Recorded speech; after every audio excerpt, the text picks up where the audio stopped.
اللہ کو بھی اپنے بندوں کی یہ بات بہت پسند ہے، جب کچھ بھی نہ ہوتے ہوئے بھی اس سے مانگتا رہتا ہے۔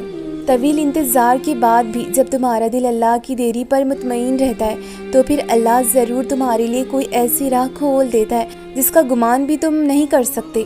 وہ یہ نہیں سوچتا کہ دور کی گئی چیزیں شاید دوبارہ مجھے نہیں مل سکتی۔ وہ یہ نہیں دیکھتا کہ شاید اللہ کا جواب نہ ہے جب تو اتنے انتظار کے بعد بھی اس کا جواب نہیں آیا۔ وہ تو بس یہ سوچتا ہے کہ جتنا صبر اب کر لیا اس کے بعد تو اب اللہ خود میرے ساتھ ہوگا۔ وہ یہ نہیں سوچتا کہ 7 آسمان پار جا کر بھی میری پکار، میری التجائیں، میری دعائیں اللہ کو منا نہ پا رہی ہوں۔ اس یقین کے بعد نہ تو پھر دل مایوس ہوتا ہے، نہ ہی اللہ کی دیری پر تھکتا ہے اور نہ ہی دعائیں مانگنے سے رکتا ہے، کیونکہ جہاں ہر راہ بند ہو جاتی ہے وہاں امید کی کرن بنتی ہے تمہارے دائیں بائیں۔